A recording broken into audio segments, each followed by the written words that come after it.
Good morning. তোমরা কেমন আছো বলো?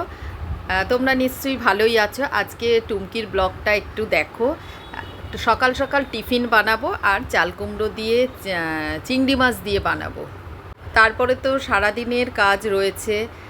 তোমরা প্লিজ একটু বড় ব্লগটা দেখো। তোমরা কেউ বড় ব্লগটা দেখো না, এই জন্য আমি একটু ছোট করেই আজকে রাখছি এই ভিডিওটা। দেখো আমাদের মিনির জন্য সকালের ওর সকাল দুপুর রাতের আমি করে রাখি। ঘর পরিষ্কার হচ্ছে, অন্যান্য দিনের মতন পরিষ্কার করে দিয়েছি। আজকে ঝলমলে রোদ্দুর, এই যে দেখো তারটাকে দেখতে পাচ্ছ তো।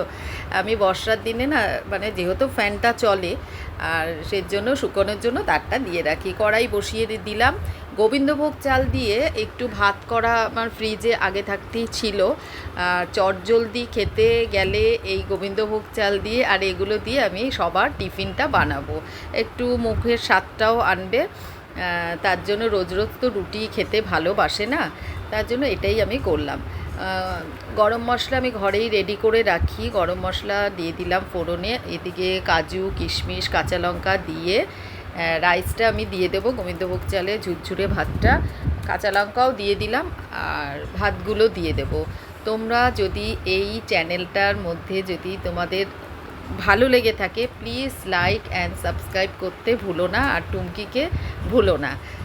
পাশে থেকে দেখো, ভিডিওটা ভালো লাগবে, স্কিপ করে যাবে না। দেখো আমি নুন মিষ্টিটাও দিয়ে দিয়েছি আন্দাজ মতন, যে যেরকমভাবে মিষ্টি খাবে একটু মিষ্টি মিষ্টি। এই পোলাওটা না একটু মিষ্টি হয়। দেখো ভাতটাও ফুটে গেল সকাল সকাল। আর ইলিশ মাছটা করবো আরেকবেলা, করব ডিম।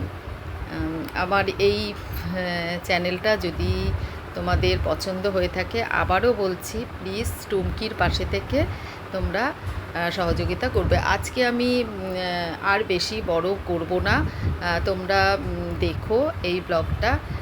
Thank you.